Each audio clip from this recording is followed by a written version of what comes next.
नमस्कार। कार्तिकेय बत्रा नाम है मेरा और कल ही की तरह आज भी कोरोना के रोजाना आंकड़ों का विश्लेषण करूंगा। शुरू करते हैं रोजाना के नए केसेस और मृतकों की संख्या के साथ। पिछले 24 घंटे में भारत में 3.25 लाख नए कोरोना केसेस रजिस्टर हुए और साथ ही साथ तकरीबन 4,000 लोगों ने अपनी जान गंवाई कोरोना की वजह से। ये बहुत ही दुखद आंकड़े हैं, लेकिन इसमें एक छोटी सी अच्छी खबर है। अच्छी खबर क्या है? अच्छी खबर ये है कि पिछले 24 घंटे में जो नए केसेस का आंकड़ा आया है 3.25 लाख, ये कल के केसेस, जो कल नए केसेस आए थे, उनसे कम है। आप देख सकते हैं बाईं ओर जो चित्र है उसमें जो लाल लकीर है जो नए केसेस के बारे में बता रही है, वो अब झुकने लग गई है। इसका मतलब ये है कि जो रोजाना के नए केसेस आ रहे थे अब उनमें गिरावट हो रही है। साथ ही साथ रिकवरीज तो बढ़ ही रही हैं, लेकिन नए केसेस में गिरावट हो रही है। आगे बढ़ते हैं और देखते हैं कि ये जो नए केसेस आए, ये जो नए मृतकों की संख्या आ रही है, ये कहां से आ रही है। तो जो नए केसेस आए हैं उनमें से ज्यादातर केसेस महाराष्ट्र, कर्नाटक, केरल, उसके बाद पश्चिम बंगाल, आंध्र प्रदेश और तमिलनाडु। फिर से कह दूं कि नए केसेस को पकड़ना बहुत हद तक इस बात पर निर्भर करता है कि किस राज्य में कितनी टेस्टिंग, कितनी मुस्तैदी से टेस्टिंग और कितनी अच्छी क्वालिटी की टेस्टिंग हो रही है। तो ऐसा हो सकता है, ये एक संभावना है कि जो राज्य कम केसेस रिपोर्ट कर रहे हैं वहां पर ये सारी दिक्कतें अभी भी हों। ये एक संभावना है। मृतकों की संख्या सबसे ज्यादा अभी भी महाराष्ट्र से आ रही है, उसके बाद कर्नाटक, उत्तर प्रदेश और तमिलनाडु। फिर से याद दिला दूं कि आज के मृतकों की संख्या को आप आज के केसेस से नहीं जोड़ सकते, क्योंकि अमूमन कोरोना संक्रमण होने के 10 से 12 दिन के बाद कोरोना संबंधित मृत्यु होती है। तो जो महाराष्ट्र का आज आप मृतकों का आंकड़ा देख रहे हैं, इसको आपको कहीं ना कहीं महाराष्ट्र के 10 से 12 दिन पहले के केसेस से जोड़ना होगा, और उस समय स्थिति काफी ज्यादा खराब थी आज के बनस्पत। अब आगे बढ़ते हैं और इस स्लाइड में थोड़ी सी और अच्छी खबर है। काफी दर्शक कहते हैं कुछ पॉजिटिव न्यूज बताइए। ऐसे माहौल में पॉजिटिव न्यूज ढूंढ पाना थोड़ा मुश्किल है, लेकिन कुछ पॉजिटिव न्यूज हमें यहां मिलती है। इस समय भारत में कुल 36,80,000 के आसपास एक्टिव कोविड केसेस हैं।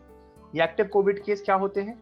एक्टिव कोविड केस वो होते हैं जिनका इलाज अभी भी चल रहा है। ये वो लोग हैं जो अभी भी या तो अस्पताल में या होम आइसोलेशन में हैं। तो जितने एक्टिव केस कम होंगे उतना हमारी जो स्वास्थ्य प्रणाली है उस पर दबाव कम होगा। पिछले 24 घंटे में इस संख्या में गिरावट आई है।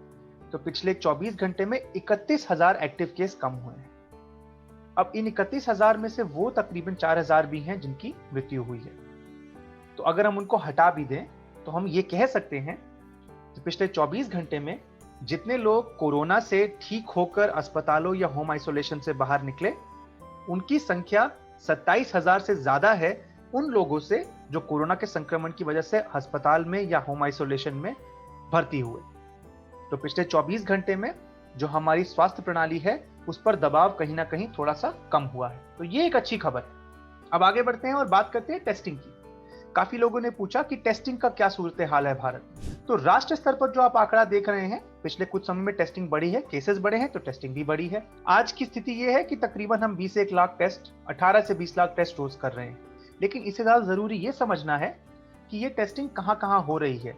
उदाहरण के तौर पर अगर 20 लाख में से 10 लाख टेस्ट केवल एक ही राज्य में हो रहे हैं, तो इसका मतलब ये है कि बाकी सारे भारत में कुल मिलाकर केवल 10 लाख टेस्ट हुए।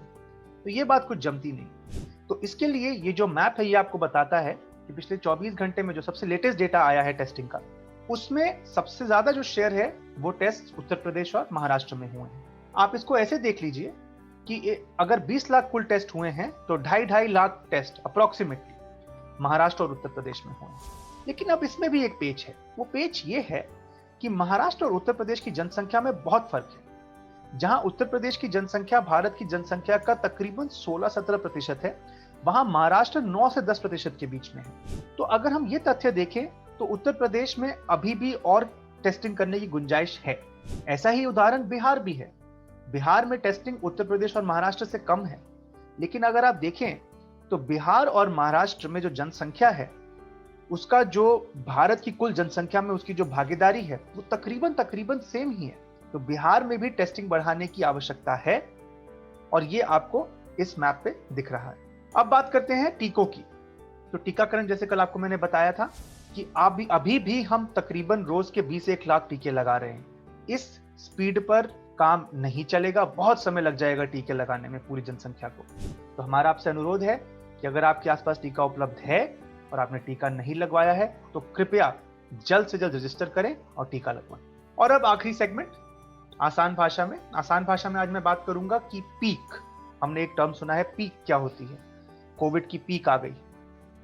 तो देखिए, कोविड के केसेस जब बढ़ते हैं तो कुछ ऐसा बढ़ते हैं कि रोजाना के केसेस अगर आज 100 आए, कल 200 आएंगे, फिर 400 आएंगे, फिर 600 आएंगे, फिर 800। तो जो रोजाना के केसेस हैं उनमें बढ़ोतरी होती है, तो ये ऊपर चढ़ता रहता है ग्राफ। एक पॉइंट लेकिन ऐसा आता है जब सरकार की नीतियों की वजह से या क्योंकि इतना संक्रमण फैल गया है कि और नहीं फैल सकता, ये आंकड़ा कम होता जाता है। उदाहरण के तौर पर अगर आज 200 केस आए, कल 400 आए, फिर 600, 800, जिस दिन 1000 केस हो गए उसके अगले दिन से ये केस 1000 के बाद 800, 600, 400 ये नीचे होना शुरू हो जाएगा। तो ये एक पीक बन जाती है। लेकिन राष्ट्रीय स्तर की जो पीक है उसके नीचे राज्य स्तर की पीक अलग होती है, और इसके बारे में मैं आपको इन चित्रों के जरिए कुछ बताना चाहूंगा कि हर राज्य अलग है। भारत एक बहुत बड़ा देश है, बहुत सारे लोग हैं, बहुत राज्य हैं। हर राज्य की एक अपनी पीक होती है।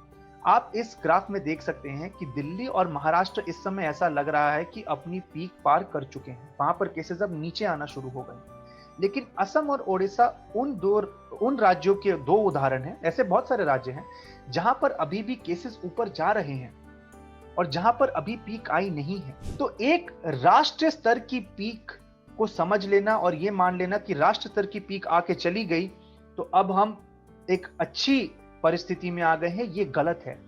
क्योंकि उस राष्ट्रीय स्तर की पीक के नीचे राज्यों की अपनी अपनी पीक है और हर राज्य एक अलग समय पर पीक करेगा, और हर राज्य सरकार को ये हिसाब लगाना पड़ेगा कि वो पीक कब आएगी और उस पीक से निपटने के लिए क्या क्या कदम उठाने हैं। तो ये था आज का एपिसोड।